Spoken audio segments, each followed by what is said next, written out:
Hello and welcome back to another video on the Wrestle Debate and to SummerSlam out of 10. Many people are calling it this year's WrestleMania with crowds fully backed with an attendance of over 50,000. I can't wait for this one. Loads of huge matches on the show like Roman Reigns v John Cena and that's just one of many. There are a lot to follow after AEW Rampage last night, but I'm sure they can do it. WWE's pay-per-views have been solid recently. Let's get straight into the action with Biggie versus King Corbin, or formerly King Corbin, in the kickoff show, where Biggie won to take his Money in the Bank briefcase back. The right decision, but it just keeps on this Corbin story running even more, which I'm really enjoying. So for a kickoff show, this was actually a really enjoyable and entertaining match, and of course leads to Biggie. Could he cash in later in the show? Who knows, but probably not. First match on the main card was AJ and Omos versus RK Bro. AJ and Randy kicked off the match and AJ was in trouble early on before Omos and Riddle tagged in. The King of Bros tried for a submission but Omos dropped him and tagged AJ back in. Randy returned and hit a draping DDT on AJ before Omos came in. Orton dodged a phenomenal forearm, however when he tagged back out, and Randy got the RKO for the win. Yeah, I enjoyed this, 7 out of 10. They did it well, so it didn't harm Omos, and AJ won't really be harmed for a loss, but this is totally the rose on. I can't wait to see how this title reign goes. Before we got Alexa Bliss versus Eva Marie. Eva fled the ring as the match started. Alexa got a big elbow in. Eva managed to take out Alexa down and went to Lily in the corner and slapped the doll, hitting Alexa. Alexa lost it and screamed at Eva, unloading on her in the ring. Eva dodged the twisted Bliss and got a near fall as Alexa sploits with the DDT for the easy win. And after the match, Eva asked Drop to help her up, but she got on the mic and had a pop at her, mocked her, and then walked off in her jacket. 5 out of 10. This was just a waste of Alexa Bliss. Didn't deserve to be on the card and wasted Alexa Bliss, and just on the whole really disappointing. Next up was Sheamus versus Damian Priest. Priest dominated early on and hit a suplex after sending Sheamus into the corner for a big strike. Sheamus was then sent outside before Priest hit a big dive over the ropes, and it looked like he hurt his back in the process. Sheamus took control of the match and hit a big belly-to-belly suplex, taking advantage of Priest's injury. Priest came back in with a runner off a counter and hit a tornado DDT before getting caught in the ropes. However, he managed to hit a huge kick from up the top. Sheamus hit the Alabama Slam for a near fall before Priest kicked out with a broke kick, but he was locked in a submission move and ripped Sheamus' mask off his hands. Priest then hit the Reckoning and won the US title. I'm going to give it a 7 out of 10. This was actually really enjoyable. Really solid match, just in the mid card. And for me, the right result, Damian Priest deserves his opportunity with the US title. And to be honest, I'm really excited to see what he can do with it. Next up, we got the Mysterios versus the Usos for the tag titles. Ray kicked things off with Jimmy in the ring, and the Mysterios sent the Usos outside early on before hitting big dives. Dom went for 3 in egos before Jimmy sneaked the tag in and got in control of the match. Jimmy was back in at SummerSlam and the Usos isolated Dom, hitting him with a backbreaker and isolating him from Ray. Dom then managed to fight back and take Jay down, but Jimmy hit him with a couple of suplexes. Dominic blocked the third suplex and hit a neckbreaker off the counter before making the tag to Ray. The Master of the 619 took a super kick before Jimmy hit a splash, and then the Usos hit double splash and double super kicks to get the win. I'm going to give it a 7 out of 10. For me, the right result. Yeah, and a really entertaining match to go with it. So yeah, very happy with this, and this Bloodline storyline can continue. So kind of surprised we didn't get a turn though from Dom. But anyway, Shinsuke Nakamura is out next with Rick Booth for a little performance with Pat McAfee. Kind of just feel like, not sure it's really needed, but you know, good to get Shinsuke on the card. Before Bianca Belair was out to face Sasha Banks at SummerSlam, but we learned Sasha couldn't take part due to injury. Banks then got on the mic to address the change, but Becky Lynch's music hit and the former women's champ showed up. Becky tossed Carmella outside into the steel sets before getting into the ring to take Bella's place. Lynch hit a big right hook and went for the manhandle slam to get the win in quick time and become the new SmackDown Women's Champion. Absolutely crazy.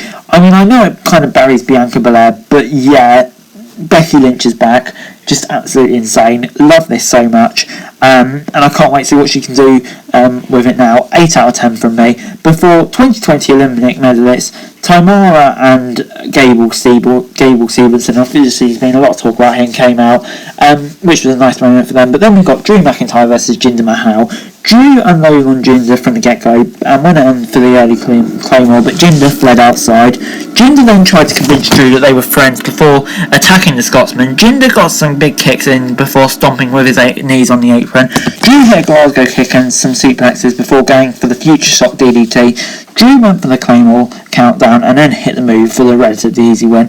Veer and Shanky came in to help Jinder after the match, and Drew went after them with his sword, but the trio quickly retreated. 6 out of 10. It was just meh. They kind of messed up Drew McIntyre. I can't lie. Having him just in this, yeah, I have to say this wasn't that great.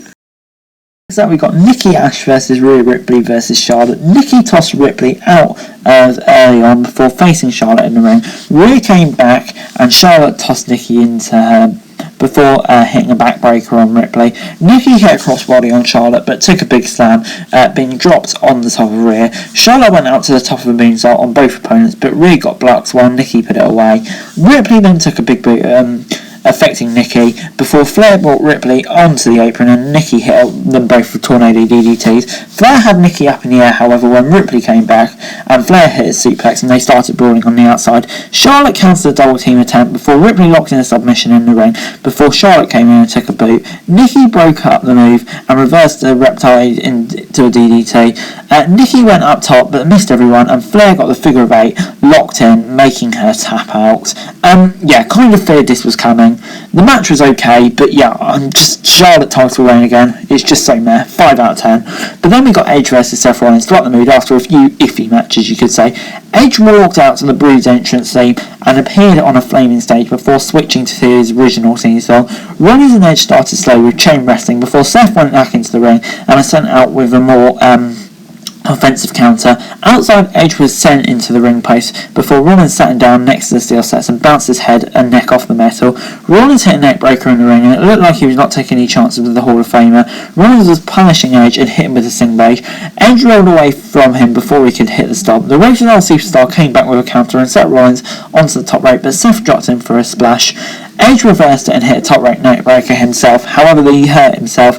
Edge hit the Edge caution for a near fall, but Seth managed to turn him into a suplex and was very much in control before Edge managed to block another stomp and sent Seth into the screen on the apron. Edge then managed to hit a spear, but Rollins kicked out. Edge looked into a crossface and slammed Rollins' head into the ring over and over before transitioning to a crossface sleep hold. Rollins couldn't take it anymore and tapped out, letting Edge pick up his win. This was a really, really great match. Loved it. 8 out of 10 from me. Yeah, the match was brilliant, and I'm not too sure if it was the right result, but I'm not really too fussed. It won't harm anyone too much. But we then got a SummerSlam crowd of 51,326. Yeah, just so great to have such a big crowd in there. And what else can you really say? Before The Miz and Morrison showed up at SummerSlam in a truck, they were about to unveil the Dripstick 2000, but the New Day came out with a giant water gun. Miz and Morrison wanted the thing back, but Xavier asked the audience whether they should spray the Miz and Morrison instead. Woods went for it and hosed down the duo in the ring. Yeah, just a bit of fun to break up the matches. Didn't really mind it. Wasn't necessary, no, but was it fun? Yes. Before we got Goldberg versus Bobby Lashley. Goldberg unloaded on Lashley as the match began, as the Hall of Famer set up for a suplex. However, it was blocked and he went down and Lashley went up top before Goldberg got back to his feet and dropped the Almighty back in the ring. Goldberg set out for the spear, MVP dragged Lashley outside. Goldberg still hit the spear on the outside and sent him back into the ring. Goldberg was about to hit another move before Lashley got a hurt lock in through the distraction. Lashley picked Goldberg on the outside and sent him back into the ring. Lashley got a steel chair and went for Goldberg's injured knee. He kept slowing the chair until the WWE legend refused to stop. Gage came in and attacked Lashley from behind. The champ locked in the hurt lock and took him out.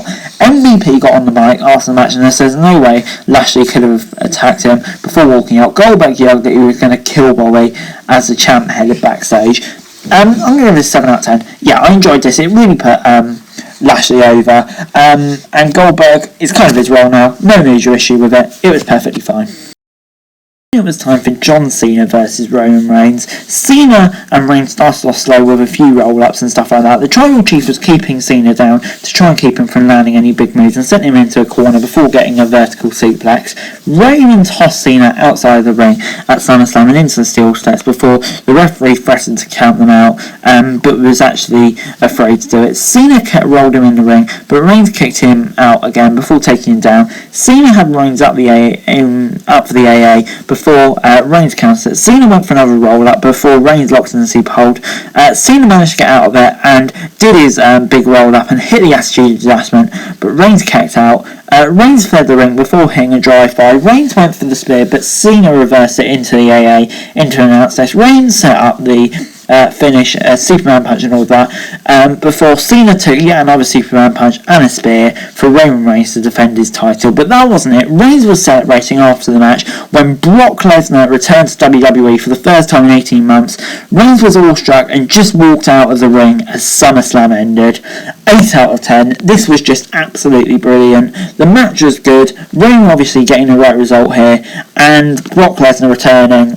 Just so glad to see him back. He just adds a whole different dimension to it all, and I really can't wait to see what he can do. So on the whole, this was an absolutely brilliant main event to SummerSlam. Overall this week, SummerSlam gets a 7 out of 10 from me. I thought on the whole this show was very good. A few really good surprises in there. Obviously, Brock and Becky returning. Great matches up and down the cards. Thinking Edge v Rollins, Becky returning, and Roman in it. There were a few segments on there that just kind of I wasn't huge fans of, and that's why I have to give it a 7 out of 10. But on the whole, I thought it was a really solid pay-per-view. Hey guys, that's it for this video. Thanks very much for watching. Remember to like, share, subscribe, leave your thoughts, comments down below, follow me on Twitter, link in the description below for daily wrestling news, and subscribe to my channel and subscribe around that. That'd be greatly appreciated. Thanks very much for watching. Peace.